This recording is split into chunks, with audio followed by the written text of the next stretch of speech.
నిత్యము దేవుని సన్నిధి విడిచిపెట్టకుండా వెళ్తున్నాను అని నువ్వు అనుకుంటున్నావు, అని నువ్వు అతిశయపడుతున్నావు. కానీ నీలో ఒకటి ఉన్నది, నిన్ను పాలిస్తున్నది. ఏంటో తెలుసా? కొంచెములదంట. ఏంటన్నది? పులిసిన పిండి. మీరు అతిశయపడటం మంచిది కాదు. పులిసిన పిండి కొంచెమైనను ముద్దంతయు పాడు చేస్తుంది. నువ్వు మంచి భక్తి పరుడివే, మంచి భక్తి పరురాలివే. నిన్ను చూసి అందరూ మెచ్చుకుంటున్నారు, నిన్ను చూసి అందరూ గౌరవిస్తున్నారు. కానీ నీలో కొంచెం ఉన్నది. ఏమున్నది? కొంచెం ఉన్నది. ఏమండి? గిన్నెడు పాలలో పాయసం చుక్కేయండి, ఏమైపోతాయి? పాడైపోతాయి. తెల్లని పాలు, ఉపయోగపడవలసిన పాలలో ఒక చుక్క పాయసం పడితే పాడైపోతాయి. అలాగే ఈ పరిశుద్ధురాలుగా పిలువబడుతున్నటువంటి ఈ దేహంలోకి ఏదైనా కొంచెము పాపము కనుక ప్రవేశించిందంటే అది పాడైపోతుందండి, పాడైపోతుంది. అయితే యేసయ్య అంటాడు, చూడండి దేవుని వాక్యములో అపోస్తలుడైనటువంటి పౌలు గారు కొరింథీలో ఉన్న సంఘమును హెచ్చరించి మాట్లాడుతున్నాడు. కారణం తెలుసా?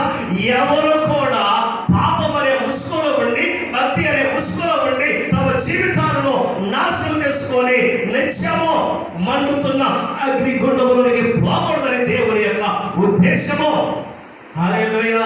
చాలా మందిని మెచ్చుకున్నారు. అన్నా, అమ్మో నువ్వు చాలా గొప్పవాడు అన్నా, అక్క నువ్వు చాలా గొప్పదారు అక్క అని నేను పొగుడుతుంటే నువ్వేం చేస్తావంటే నీకు తెలియకుంటే ఎదురు గంతులేస్తావు. అమ్మో నేను ఇలాగా అని. కానీ నిన్ను నువ్వు సరి చేసుకోవాలి. హల్లెలూయా. నిన్ను నువ్వు సరి చేసుకోకపోతే వ్యర్థమో ఆ భక్తి. నిన్ను నువ్వు కంట్రోల్ చేసుకోకపోతే వ్యర్థమో ఆ భక్తి. వ్యాపారమైన కావచ్చు, బోధకుడు కావచ్చు, విశ్వాసము కావచ్చు, పాత్రలు కావచ్చు, పాస్టర్లు కావచ్చు. వ్యాపారం అయితేనే దేవుడి దృష్టిలో అందరూ ఒకటే. హల్లెలూయా. దేవుడు అందరికీ ఒకే రకమైనటువంటి తూకములు తోస్తాడు. అందరికీ ఒకటే కొలత కొలుస్తాడు తప్ప ధనవంతుడికి ఒక కొలత, పేదవాడికి ఒక కొలత కొలిసే దేవుడు కాదండి. దేవుడు అందరినీ ఒకే రీతిగా చూస్తున్నటువంటి వాడు. దేవుడు చూస్తున్నప్పుడు నీవు అనుకుంటావు నేను గొప్పవాడను అనుకుంటే ఆయన ముందు పొప్పలేము వడకో. ఇదంతా గాలికి ప్రయాసపడినట్లే. దేనికి? గాలికి ప్రయాసపడినట్లే. కొంతమంది జీవితాలు ఎలా ఉంటుందంటే, అబ్బో మీరు లేకపోతే ఏది జరగదంటే, అమ్మో అసలు నేనేనా అనుకుంటాను. అసలు నువ్వు ఎందుకు అక్కడ పనికిరావు. ఎందుకో తెలుసా? ఎందుకు పనికిరావో తెలుసా? అక్కడ దేవుడి వాక్యం సెలవిస్తుంది. చదువుతామా? 6వ వచనము, మీరు అతిశయపడటం మంచిది కాదు. పురుషుని పిండి కొంచెమైనను ముద్దంతయు పాడు చేయని మీరు ఎరగరా?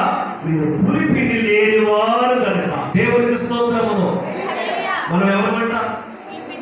పులి పిండి లేని వారు. అంటే మన హృదయంలో ఏం లేదంట? పాపము లేదంట. మరి ఎవరు మనం? పాపం లేని వారు ఎవరు? పరిశుద్ధులంట. పరిశుద్ధమైన జీవితము జీవించేవారిగా ఉండాలంట. ప్రభు బలలో పాలిభాగస్తులు అవుతున్న మనము పరిశుద్ధులతోనే జత కట్టాలి, పరిశుద్ధులతో స్నేహం చేయాలి, పరివర్తన సరి చేసుకోవాలి. మనం చూసిన అనేకులంట దేవుని వైపు నడిచే వారిగా ఉండాలి. హల్లెలూయా.